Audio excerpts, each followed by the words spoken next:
Previously, we looked at some great ways in which famous songwriters have used second inversion major chords to craft the progressions behind some of the most enduring hit songs and melodies. I'd now like to look at the use of a first inversion minor chord for which the minor third is in the bass. And it's not nearly as common in popular music as the major third, first inversion major chord, but it is nevertheless an invaluable resource for the aspiring composer, songwriter, because it has a quality that's very dark yet warm. It could be described as sadly warm, and it's a great resource. So let's check out some examples. Each verse to Soundgarden's classic Black Hole Sun begins hauntingly with two back-to-back first inversion minor chords. We have E minor over G and G minor over B flat. And it basically goes like this. I mean, Chris Cornell and Kim Thayil were playing in drop D tuning, but this is just a basic chord progression in standard. I'm using a flanger set on high speed to try to emulate the fast rotary modulation effect. So we have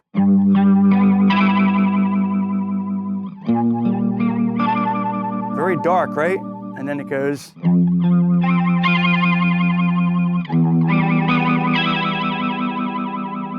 You can play that an octave higher.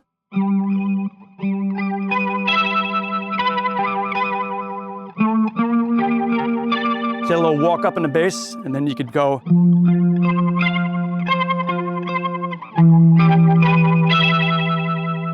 They're very haunting, right? Beautiful progression. So I'll turn off the rotary effect here. So now you could think of that, arguably, you could argue this theoretically as that being a G6 chord, and this being B flat 6.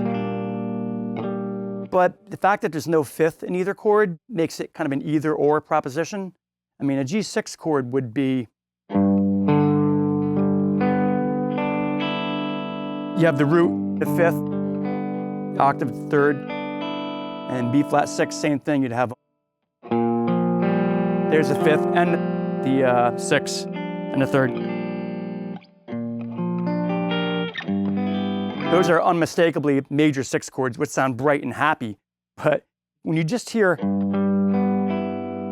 I hear that as E minor, okay? Because it's like, think of that E minor, the notes are E, G, and B, right? E is the root, G is the minor third, B is the fifth.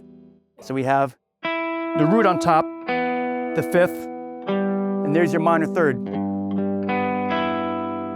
You know, kind of like if we had E major over G sharp, right? And we're dropping it to E minor over G. So in Black Hole Sun, we have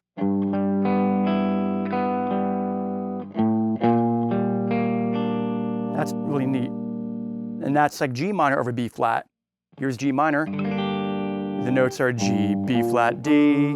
So you have the minor third B flat in the bass. And then here's your G minor chord. So you could argue either way, but I hear these as first inversion minor chords, but it's beautiful in any case. The slow, haunting interlude in Radiohead's Paranoid Android that occurs right after the guitar solo, it's at 3:34 into the track, features a beautiful minor drop progression that has a first inversion minor chord, and the basic changes go something like this. So we start on C minor, and then we have G over B.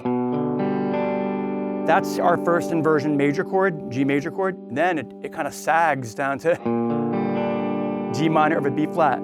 So here how you have these common tones. You have the major third in the bottom. So that the warmth of the first inversion major chord gives way to the sad warmth or dark warmth of the minor first inversion chord. And then it goes to A, which sounds a little more hopeful, right? And then that resolves, as you would expect, to D minor. So again, that's C minor, G over B, G minor over B flat, A. You do that, you can finger like this. Did a little sus4 there.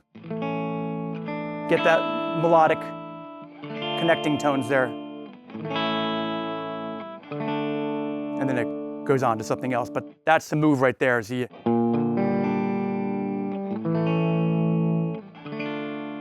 Gorgeous. Another effective way to use a first inversion minor chord is to put it after a different minor chord that's in root position so that the bass moves down a whole step or 2 frets. So a good example of that, the beautiful ballad by Journey, Open Arms. At the beginning, the second phrase of the first verse, okay? Pianist Jonathan Cain plays something like this. It's B minor.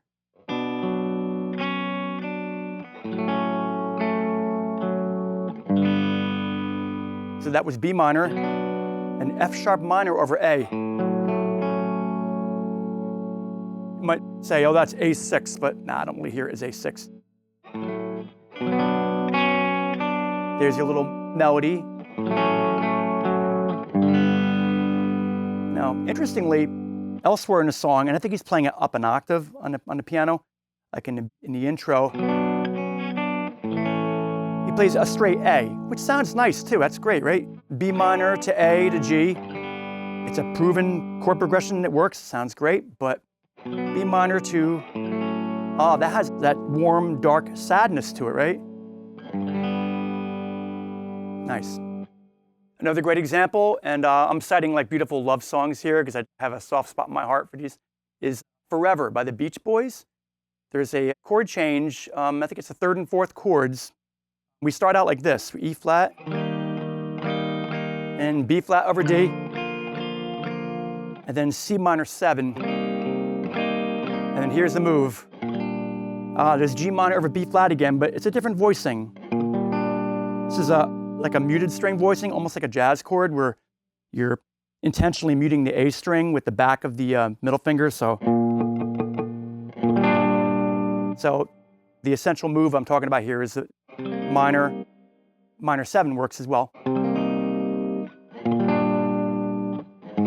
Then it goes to A flat, and then A flat over G to F minor. So put that together, that's you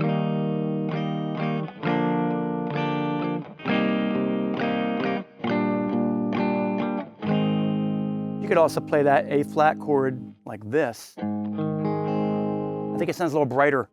Bar the 1st fret on the D, G, and B strings, mute the A string with the back of the pinky.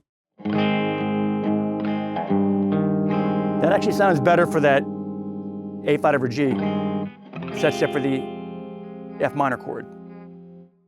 And here are some more examples of this move. It's just 2 chords. It's a root position minor chord to a first inversion minor chord where the bass note drops a whole step. And in some of the most important, useful guitar keys. So we have in A minor, you could do this. E minor over G, and then you can go to F major 7. Get the thumb in there. It's kind of like that. Kind of reminds me of Stairway to Heaven during the solo part. We have Jimmy Page plays A minor, and then he plays C over G, F major 7. But listen to what happens if you substitute that E minor over G. It almost sounds like that high melody, which he plays with a slide. So you got, again, I'm muting the A string with the back of my ring finger here. So E minor over G to F major 7. Gorgeous. The key of E minor, you could do this. B minor over D, and then go to C major 7. It's a nice alternative, a nice option instead of your typical E minor,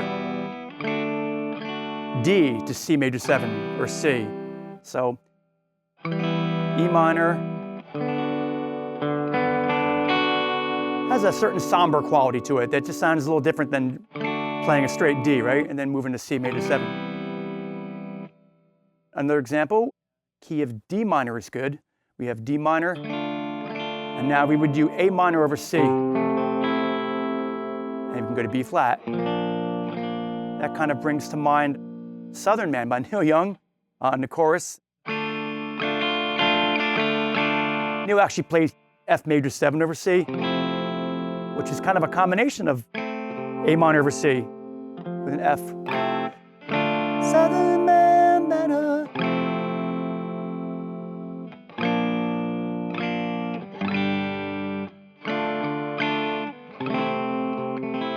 You have to mute the string or just pluck the strings like this. Go to to B flat. And in the key of G minor, you could do this. Take advantage of the open D string. Here's a G minor voicing. As opposed to playing a G minor bar chord, you could do this. Oh, that's nice and warm, sadly warm, right? D minor over F. And then from there, you can go to E flat major 7. That's a nice move, right?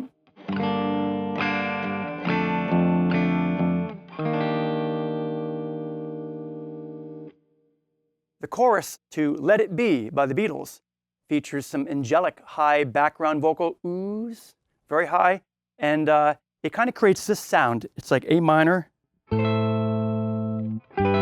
E minor over G, there's your first inversion minor chord, and then F major 7 to C. What's interesting is when that's heard over the rhythm section, and Paul McCartney's up playing the piano, and there's also bass and drums and guitars, you have let it be, let it be. You have a C over G there, and then F, let it be, let it be.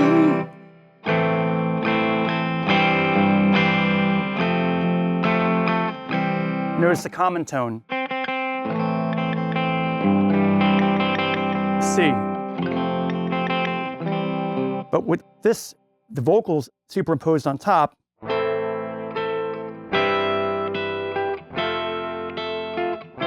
it gives you like a C major 7 over G sound. Be like,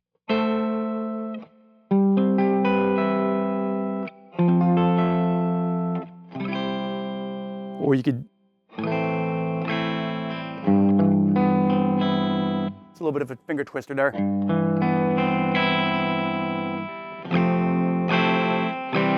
Again. The B and the C are right next to each other. It has a kind of a dissonant rub, but it's pretty when used in this context.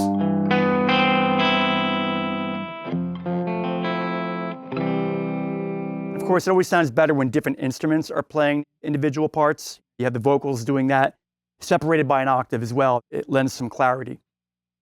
One more great example of a first inversion minor chord used in a classic rock song can be found in the melancholy intro to Dream On by Aerosmith, which I think is one of the most beautiful songs ever written.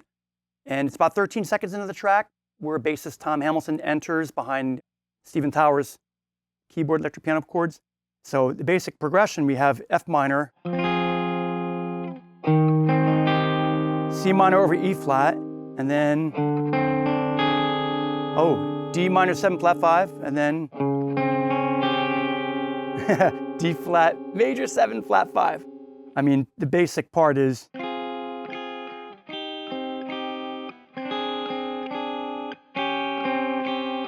then when you add the bass, you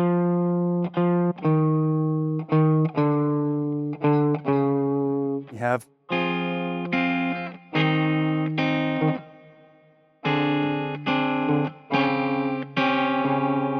in the intro, he goes back to F minor.